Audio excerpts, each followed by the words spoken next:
Hey guys, Dude Legit City here. Today we're going to be going over some of the items in the game of Oxygen Not Included, specifically artifacts. And today we're going to be going over how to complete the Cosmic Archaeology objective on your printing pod. This is going to be one of 3 objectives that you guys can do in order to trigger the end game cutscene. That basically means that you beat the game in one of the 3 ways. And of course, these artifacts that we're talking about, as you can see right here, are on top of some pedestals. If you guys do find some of these artifacts, you guys are going to need a artifact analysis station. This is going to be how you can remove some of the neutronium that's actually crusted over these artifacts. And this building's a little bit weird. Although this building requires the skill of aesthetic design, as you can see right here, allows you to do the artifact analysis, the actual job for cleaning the neutronium off of the artifact is a research job. That means if you guys are having troubles with your artists actually using that station, that's because they have to have researching skill as available. So not only do you need to have them be at research priority, they also require the aesthetic design skill. So if you guys are having issues using this building, that's the reasoning why. And you guys need to do this to remove the neutronium. While you do that, these individual artifacts all have a specific, before you remove the neutronium, a chance to drop the neurovacillator recharge. Every artifact has a floor of 25% up to a maximum of 100% to give you exactly 1 vacillator recharge. The percentage chance is actually somewhat tied to the rarity of the item, meaning that if you have a low rarity, rarity 1 item, like the office mug, for example, that's a 25% chance. Whereas if you get the max rarity item, something like the Moon, which I actually don't have, that's a 100% chance to drop the vacillator recharge. Along with the vacillator recharge, they also drop some databanks. Every time you remove the neutronium off of the artifact, you're going to get some databanks as well. Now, how do we get artifacts? How do we complete the objective? What's space artifacts and what's terrestrial? So, to talk about those, you will need rockets. Of course, the rocket of choice, the engine that you choose, and the layout's really going to be up to you. However, one thing is required, and that is the artifact transport module if you are picking up space artifacts. This is going to be what's needed in order to actually grab the artifacts from space.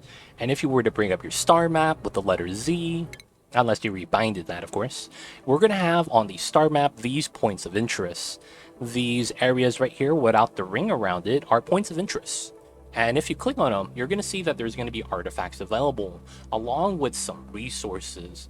These points of interest is going to be where you would bring a drill cone rocket specifically to harvest said resource.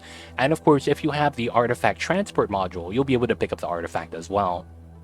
Each one of these points of interest will have an artifact, and each one of these artifacts actually count as a space artifact. Now, of course, after you grab a artifact, there will be a cooldown. As you can see right here, the artifacts will recharge. However, if you go to the same points of interest after it recharge, you do not get a new artifact. You get the same artifact that you already have. And if you have a duplicate, it actually does not count towards the 10 space artifacts. Because if you just get 10 space mugs, it doesn't actually count. You have to get 10 different ones for that to work. Of course, that is going to be how you get space artifacts. I actually recommend, because of how you can see the points of interest are in clusters like this, if you guys do have a more higher tech rocket, because you're going to need it to be able to fly out that far anyways, I would recommend putting multiple artifact transport modules so that you could grab all of them at once and then make one round trip. The other thing about it is that after you land back, you're going to have to manually remove said artifact from the transport module, or it's going to stay on there and you could actually relaunch with it on.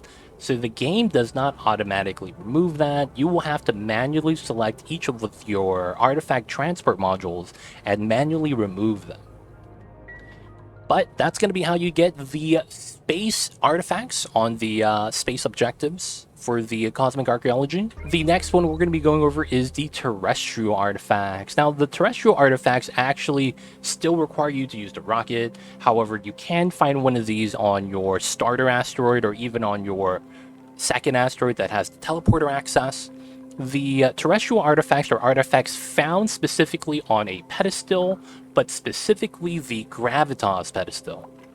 If you guys explore some of the asteroids, you guys may run into a pedestal with the artifact on top that's encrusted with neutronium. And that pedestal is also going to have the gravitas logo on it as well. Those artifacts, if you do find them, are going to be the terrestrial artifacts. Now, typically, you're going to find these on other asteroids. If you go to any of the asteroids, there's a good chance that you're going to have one or two. Now, on the ocean asteroid, you could see that we'd explored this. And at the bottom, where the graphite is, we actually have two of the gravitas pedestals that we just referred to. These are going to be considered terrestrial artifacts, and that's what differentiates between the different types of artifacts that you have. Now, of course, that means that you're most likely going to be looking for the terrestrial ones because the space artifacts are a lot more common and easier to find. These actually require you to go into the asteroid and do a little bit of digging, a little bit of exploration, and the only way you guys are going to be able to remove these is by clicking on the gravitas pedestal, hit remove. Now, you cannot actually sweep this. The only way to actually move this into your rocket is if you were to build a pedestal in your rocket. A rocket set up like this, where you have a pedestal, you could select the specific artifact that's outside of the rocket once you're landed on the planet, select it, the dupes will bring it up to here, and then you unselect it, and then you could grab the other one as well.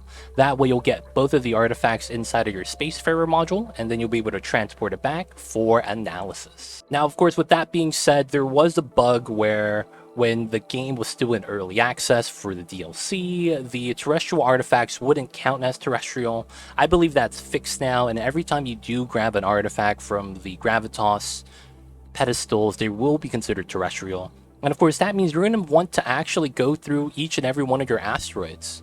Go through it, find out to see if there's any pedestals on there, and bring the artifacts home. But guys, that's going to be how you can complete the Cosmic Archaeology objective on your printing pod, the differences between the terrestrial and space artifacts, how to analyze them, transporting, and of course, how to bring them back home. But that has been it for the artifacts in the game of Oxygen Not Included. If you guys have any questions about this, leave a comment down below. But of course, guys, don't forget to like and subscribe. Thank you, guys.